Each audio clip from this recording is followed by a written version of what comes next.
Kia ora and welcome to CIO Leadership Live New Zealand. I'm your host, Kathy O'Sullivan, editor for CIO New Zealand. And my guest today is Jonathan Good, Chief Technology and Marketing Officer at Auckland International Airport. Hi, Jonathan. Hi, thanks so much for having me today.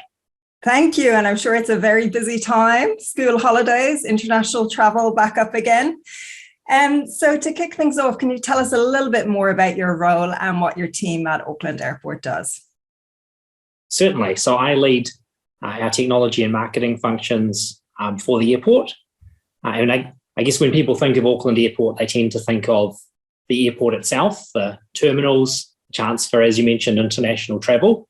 But we're a lot more than that. We are stewards of 1,500 hectares of tamaki makaurau. And so my team looks after everything from our telco operations here in our precinct, through the application stack, our data centres, our applications and our digital channels. And then on top of that, we're responsible for the marketing and Marcoms communications to passengers, airlines and other customers. So a huge role, and as you say, it is wider than just the airport. And I'm sure a lot of transformation has happened within your time at airport and in your previous roles. So often we talk about transformation as if it's a given, it's a buzzword that's used quite a lot, but in reality, it's a hard thing to do. So how has that approach taken shape in your own career? Yeah, it's certainly a buzzword and it's certainly a challenge. Often those things go together. Through my career, I've had three different lenses on transformation. Firstly, as a consultant, secondly, as an entrepreneur, and then thirdly, in leadership roles in large-scale organizations. And I feel like it's a real privilege to have been able to, see, approach, and play a part of transformation in each of those capacities. First and foremost, as an entrepreneur, I had the joy and challenge of, starting my own business from scratch. I think that gives you a sort of deep sense of what culture and organisation are, and the challenges and opportunities that come from building teams and building collaboration. And as you scale an organisation, the things that, become more challenging, but the things that you could never achieve that suddenly are possible. And I think that's at the heart of what transformation's about. It's fundamentally about how, as large-scale organizations, are we harnessing the amazing human potential that we've got, combined with, fantastic and ever-changing new digital technologies to be able to do things in a new and better way. And unlocking, human capability and capacity through organizations to make the most of the opportunities in the world today. So for us here at Auckland Airport, we aren't standing still. There's a lot of change, and we've had the challenges of the pandemic. We've been right at the heart of that, and that's something that we could have just focused on keeping the lights on, but instead has been the genesis of a different sort of transformation as a large corporate, facing an existential crisis and thinking differently to be able to build back towards a better future now. Yeah, it's certainly been a challenging time for anyone in the aviation or travel industry. And, great that you've had those different perspectives on transformation from, the very different hats that you've been wearing in your career. So when you walk back from that end product of transformation, Jonathan, are there any kind of key steps you think CIOs must take along the way? Is there ever like a starting point to kick off a transformation? Yeah, I think it's probably something that has multiple starting points, and that might sound a little bit strange, but I think, organizations are always transforming. The difference is to try and make it intentional, to take control of that change that's unfolding and to be able to channel it and point it in a way that delivers towards strategy, that unlocks culture and mindset.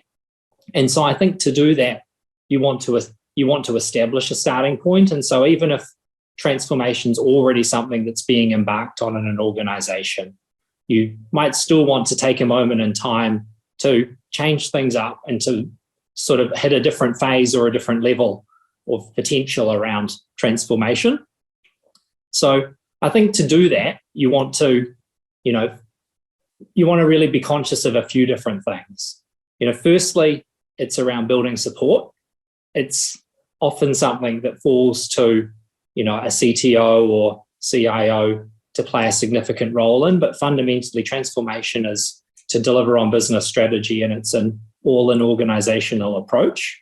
And that's something that requires broad-based support across an organization.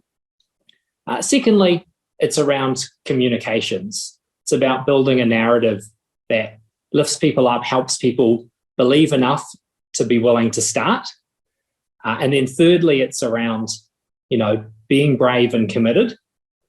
And, there's nothing more intimidating than the start line. But once the little snowball, starts, that's when magical things can happen. And I think that sense of being committed, and as a leader, being, visibly committed is really, really important. You've got to lead through the hard bits. It's not all going to be easy. There's going to be the moments when, teams and people leaders have doubts, or, naturally, as humans, we're not great with change.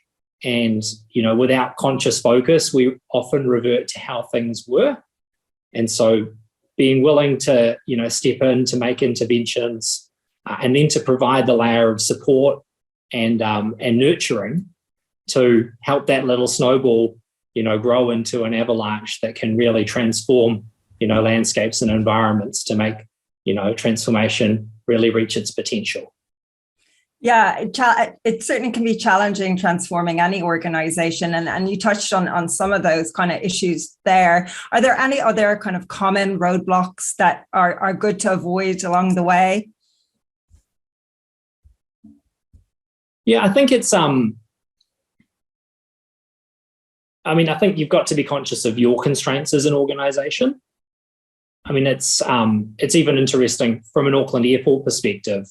We're embarking on a large-scale organizational transformation before the start of the COVID-19 pandemic, and so we're approaching that, in quite a different way to, I guess, how we've subsequently thought about things, given the transformation of our business and the focus on cash management and needing to be incredibly thrifty and play a much longer game as we wait for the return of passenger volumes. And so I think you got to be context aware. There isn't, one big ticket answer that's going to drive your transformation agenda. It's about using the resources you have in order to spark things in a direction that's possible. I think the other key watch outs, and it's a bit of a cliche, but not celebrating success. It's very easy to continue to focus on where you're going and to lose sight of where you've already walked. And it's incredibly important for any people leader, but particularly, I think, as a senior exec and C-suite member, to acknowledge and celebrate success. It comes from the hard work of many, many people, and people are much more responsive to the recognition of the things they're doing well than necessarily to feedback on the things to change. And you've got to play both parts of that, but recognizing success is absolutely crucial in order to really, change the way individuals work and thereby organizations. Absolutely. Often everyone's just going so fast, aren't they? And concentrating on the future instead of actually reflecting on where that journey has taken you and the things you've achieved along the way. Now, you mentioned earlier that organizations are always transforming. So I'm curious then on your view about transformation itself. Do you think there is ever an end date to transformation, or do you like to view it as, a project with deadlines and milestones? Which is it, or is it a bit of both? Yeah, I think it's both. I think it's, it's an endless journey in one sense, that, the work will never be complete. The opportunities are always going to exist beyond what you're doing now. But at the same time, it's also got to be grounded in, deadlines and milestones. I mean, if you think about it like a journey, it has waypoints along the way. And I think a critical role of leadership and in the communications is to point towards those waypoints. And it might be that, the first point is, a first hill that we're climbing. But when you ascend to that point, you're able to see actually that there's a higher hill and a more, valuable place to be able to reach. And so you need both the focus and the discipline to be able to achieve value along the way, and to be able to lead to places where people can see where you're going. But also that sort of nagging sensation of looking beyond the horizon to think about, as you progress, what are the new places that you didn't even know were possible, where you can achieve, even further value, and create, new possibilities that didn't even exist at the start. So I think it's both something to be managed, but also something that doesn't end. Indeed. So then, Jonathan, as Chief Technology Officer, in what ways do you collaborate and influence the organization and its leadership team? Yeah, we're a tight first team here at Auckland Airport, and it's a place where we all have, functional leadership responsibilities, but, we leave those hats at the door, so to speak, and are focused as a team on leading the business. So that really, I guess, anchors and underpins my collaboration and influence in the organisation. That, I have specific leadership roles, but I also have a much more broad-based, important role in leading towards our overall business strategy. And the great part about that is the quid pro quo. My peers across the business are also invested in, what we need to do from digital in order to be able to unlock the opportunities through strategy across the whole of our business here at Auckland Airport. So the role of CIO is evolving, and many more businesses are playing such an emphasis on digital and tech to accelerate the modernization of a business. In what ways? What are some of the key attributes, do you think, of a successful modern day CIO when it comes to leadership? Yeah, I think it's a role that's shifted from being just about technology and an understanding of the landscape and being the person who's able to, converse and understand what's happening in technology, to a role that's really about, people and environment. So I think for me, I'm really focused on, what I can do as an authentic leader, to create a great culture that brings together an amazing collection of people across, the full range of disciplines across technology and marketing, so that we've got the best possible team as an engine room for growth for Auckland Airport. And I think that is generally what CIOs should be thinking about, because, the role of one person as a thought leader is important, but a much more important role is of a leader able to bring together diverse and inclusive opinions to be able to, influence strategy across the business and unlock the use of digital to transform how things are done. And I'm glad that you touched on the people piece there. And, clearly it's been a really turbulent time for the travel and aviation industry. And you mentioned there about that internal culture. So what kind of things do you do to, really inspire your people and make them feel like they're really achieving in their roles? Yeah, I think it's, it's part of it is who we are at Auckland Airport. We're a values-led organisation, and in our core values, there are two of them that always stand out to me. So one of those is exceptional, and the other is we care. And the values were developed, I think 5 or 6 years ago, based on universal employee input. And so it's really interesting to me that those two things stood out, across the employee base as who we are and what we want to live and breathe at work every day.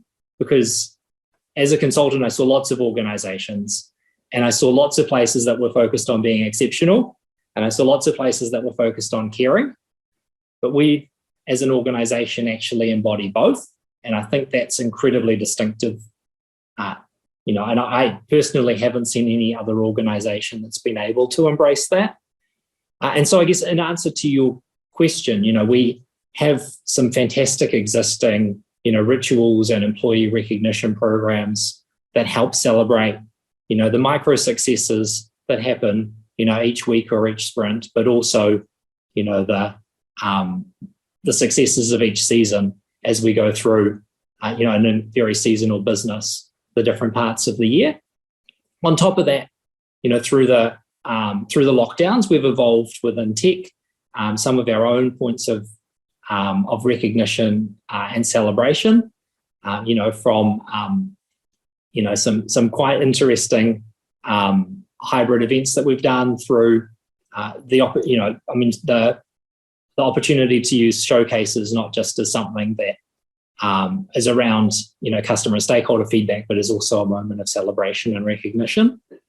And then finally, it's about making sure that the customer voice shines through. And we work in a place that is incredibly emotional. And any day that I go across to the terminal and see the Love Actually moments, you get the sense of actually how important and valuable that core part of our business is. And so that bringing that customer voice back to thank people for the work that they do, and whether that's around the apron systems, the control systems in the tower, or something a little bit more abstract. That sort of customer sense of the work you've done is really important, something that we've tried to institutionalize a little bit. Now, another aspect to high-performing teams and great culture is, of course, diversity. And, there's been many studies on this showing that the more diverse your team is, the higher performing it could be.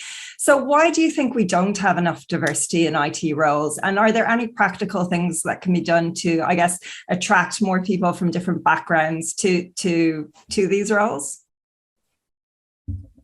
Yeah, it's a great question. And certainly one that I think we need to keep asking. Here at Auckland Airport, we have built a really diverse team, and we have,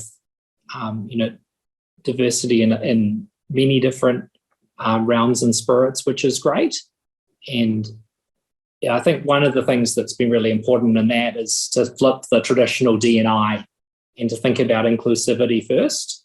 Because if you're able to build a culture based on inclusivity, then you can attract and foster diversity from that.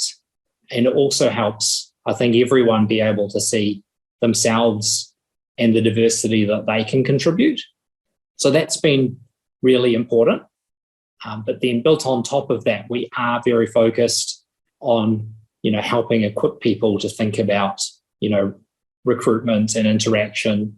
So whether it's, subconscious bias training, simple tactics like for recruitment, making sure that we are always, interviewing a diverse candidate pool. Those sorts of tactics have been able to manifest in us having a great group of diverse, talented people here. And then we've also been focused on showcasing that and, bringing that through and its forms, having open dialogues and discussion about it. And celebrating the differences that we're able to support. So I think it's it's something that is going to take the work of many to really change in the industry. We're partnering with a couple of our vendors to help make some further change. But I think seeing how powerful inclusivity and then diversity can be is helpful in inspiring, more work in that space. Yeah, and good to see that you've got some very practical things there to try and address the problem. But as you said, it will take many people, to solve this one. It's not a silver bullet, is it? So when you reflect on your own career, Jonathan, are there any kind of mistakes that stand out that when you look back on them, they really shaped you as a leader? Tough question. Yeah, I think, I've made lots of mistakes, and I think everyone probably has. One of the key things that, I've learned in life is it's not the mistakes you make, it's more the things that you achieve. And that, fear of making the wrong decision or, unwillingness to acknowledge that things might be heading in the wrong direction is often much worse than a mistake in and of itself. I think if you come back to sort of the core of, agile thinking and, modern ways of working, mistakes aren't as damaging as they might sound. It's not like a school exam, right? If you can quickly ascertain that something's not going right, you can quickly do something about it. So for me, at the core, it is about keeping an open mind and making sure that, you're bringing more of that customer voice to quickly, and Lean Startup, they talk about, no good idea survives first contact with the customer. And almost that expectation that, we're heading down a path, but we don't expect to be 100% right. It tunes you to listening to see how to course correct to be able to get an even better answer by the time you're delivering. And what's the best career advice you've ever received? Yeah, I think had lots of really good advice. It's a privilege, but at the core of it has been the focus on people. To be honest, it's I think it's tempting at the start of your career to focus on what you as an individual can do and deliver. And as you progress, you realize the power of, growing and developing people. And I think that's something that lots of people will say to you, but it takes a long, long time, or at least it took me a long time to really understand the power of that, to be able to, harness the value of teams to be, really focused on unlocking the absolute best that others can be, as well as being relentless in your pursuit of self-improvement. So I think that's the best advice I've had. Very powerful. So then, Jonathan, finally, can you tell us what's important to you in the months ahead? Yeah, we, as you alluded to at the start, we have a pretty interesting time at the moment. I like to say we're probably New Zealand's fastest growing company. It's obviously been an amazing rebound in aviation and travel, and flowing from that through trade. And so that's a really big focus here at Auckland Airport. Making sure we are supporting people to have great journeys, supporting airlines as they reconnect New Zealand with the world. And from there, building the platform for the coming years. We've got incredibly ambitious plans of what we're doing, around infrastructure and investment here in Auckland. And it's a really, really exciting time. So we're focused on, some fantastic, digital concepts that I'm really excited about. We talk about total airport management and how we can really unlock, almost a smart cities approach to, the terminal, the airfield and the surrounding infrastructure. And then we're also really focused on, becoming a customer-centric organisation, providing, amazing new digital and physical experiences to help people through their journeys. And we've got this once-in-a-generation chance as we invest in the physical infrastructure to transform the digital experiences as well. So those parts of what I'm really excited about. And under that, it's about, growing out our team as we build back, an even better Auckland Airport for the future. And many more Love Actually moments to come. Jonathan Good, Chief Technology and Marketing Officer at Auckland International Airport. Thank you so much for your time today. Thanks so much for having me.